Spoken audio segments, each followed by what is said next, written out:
कितना अजीब लगता है ना, रोज लाखों बच्चे स्कूल जाते हैं, नई नई यूनिफॉर्म भी पहनते हैं, लेकिन बहुत कम पेरेंट्स ये बात जानते हैं कि इन्हीं यूनिफॉर्म्स में छिपा होता है एक स्लो पॉइजन।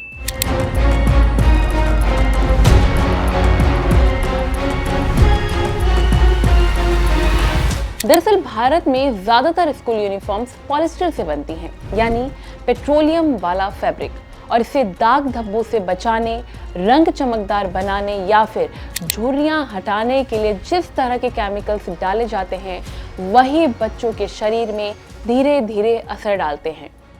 आप सोच रहे होंगे वो कौन कौन से केमिकल्स हैं। जो केमिकल सामने आए हैं उसमें सबसे पहले बताया जा रहा है एजोडाइस, दूसरा बताया जा रहा है PFAS यानी फॉरएवर केमिकल्स, तीसरा नॉनिल फिनॉल, चौथा है फॉर्मल्डिहाइड, अगला जो केमिकल बताया गया वो है थैलेट्स एंड हेवी मेटल्स। ये सारे केमिकल्स किस तरीके से बच्चों को नुकसान पहुंचाते हैं, ये किस तरीके से बच्चों के शरीर में पहुंचते हैं, इसके लिए thehealthsite.com ने बात करी पीडियाट्रिक डॉक्टर वालिया से, जिन्होंने बताया कि किस तरीके से बच्चों को हार्म कर सकते हैं और किस तरीके से बच्चों को इनसे बचाया जा सकता है। बच्चों पे इन केमिकल्स के क्या क्या इफेक्ट्स हो सकते हैं। तो पहला ग्रुप क्या है कि हॉर्मोन्स की जैसे जो इफेक्ट्स हैं वो क्या हैं।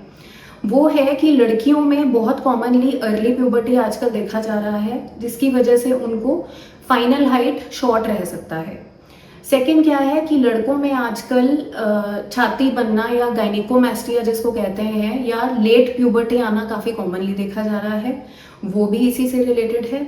और क्या इफेक्ट्स हैं, थायराइड जो ग्रंथि है उसके काम करने में बाधाएं आ सकती हैं because of the effect of these chemicals. अगला क्या ग्रुप है, asthma and related respiratory problems.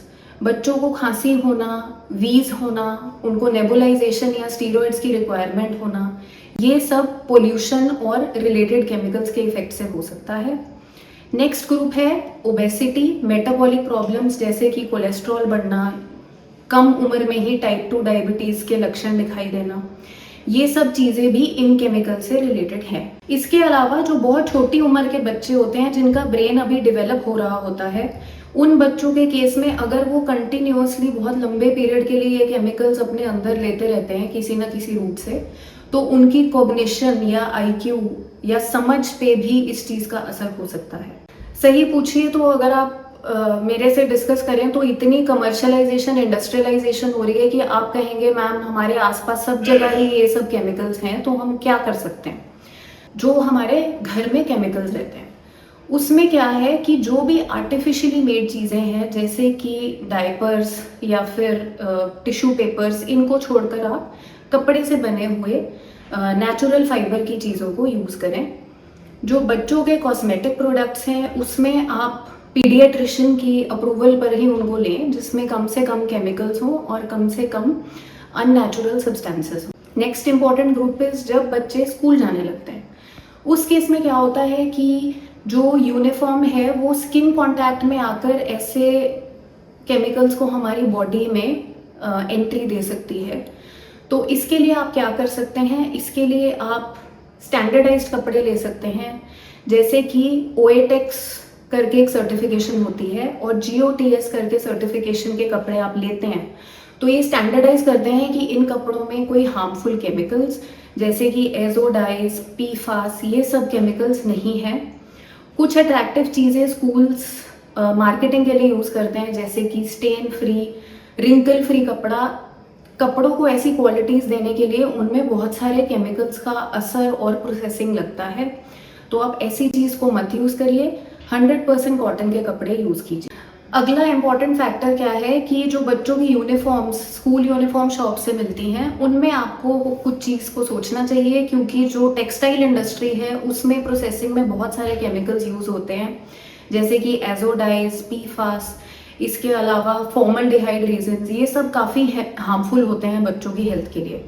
अब इनका इफेक्ट आपके बच्चों की हेल्थ पे ना हो उसके लिए आप 2 तरह की चीज़ें कर सकते हैं।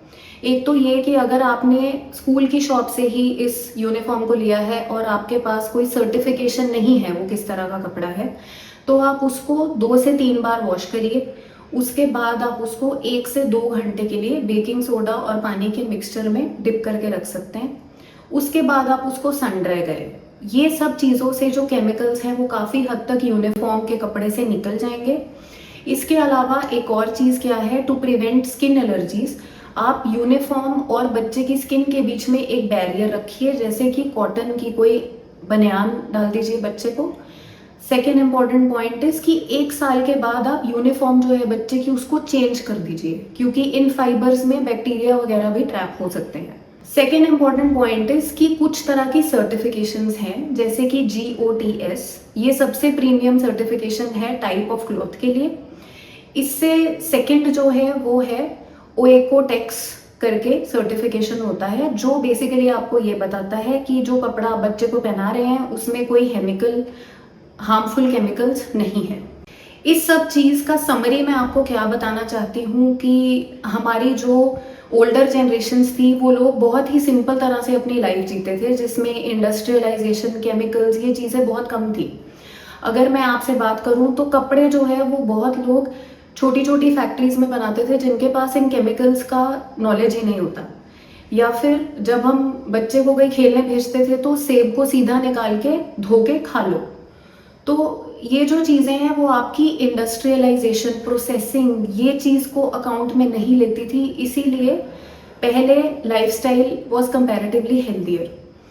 अब इस चीज़ को हटाने के लिए मैं आपको क्या कहूँगी, आप फार्म टू टेबल या फिर फैक्ट्री टू आपके बच्चे तक आने वाले प्रोडक्ट्स में जितने कम स्टेप्स हों उतना ही आपके लिए अच्छा है, उतना ही हार्मफुल केमिकल्स आपके बच्चों से दूर रहेंगे। तो सुना आपने डॉक्टर ने क्या कहा। देखिए, यूरोप, कनाडा, जापान जैसे कुछ ऐसे देश हैं जहां पर इन केमिकल्स पर कड़ा बैन लग चुका है, लेकिन भारत 2025 की एक स्टडी कहती है हर तीसरी यूनिफॉर्म में जहरीले NPAS अभी भी मौजूद हैं और टेक्सटाइल हब वाली नदियों में भी ये प्रदूषण दिख रहा है।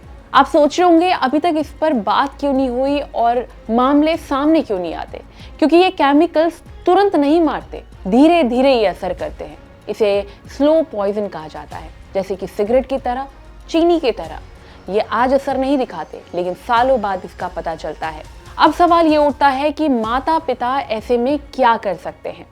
देखिए, कुछ टिप्स हैं जो आप फॉलो कर सकते हैं। बीइंग अ पेरेंट्स, आपको कुछ बातों का ध्यान रखना होगा, जैसे नई यूनिफॉर्म्स हमेशा 2 से 3 बार धोकर पहनाएं, स्टेन प्रूफ, झुर्रियां मुक्त वाले टैग से बचें, 100% कॉटन, हैंडलूम या ओएका टेक्स गॉड्स सर्टिफाइड फैब्रिक चुनें। इसके अलावा PVC लोगो प्रिंट की जगह कढ़ाई वाला बैज चुनें, क्योंकि सच तो यही है कि आज सस्ती यूनिफॉर्म को लेकर आप 200-300 रुपए बचा तो लेते हैं, लेकिन आगे चलकर इसी के छुपे नुकसान, डॉक्टर बिल और प्रदूषित पानी की कीमत कहीं ज्यादा होती है।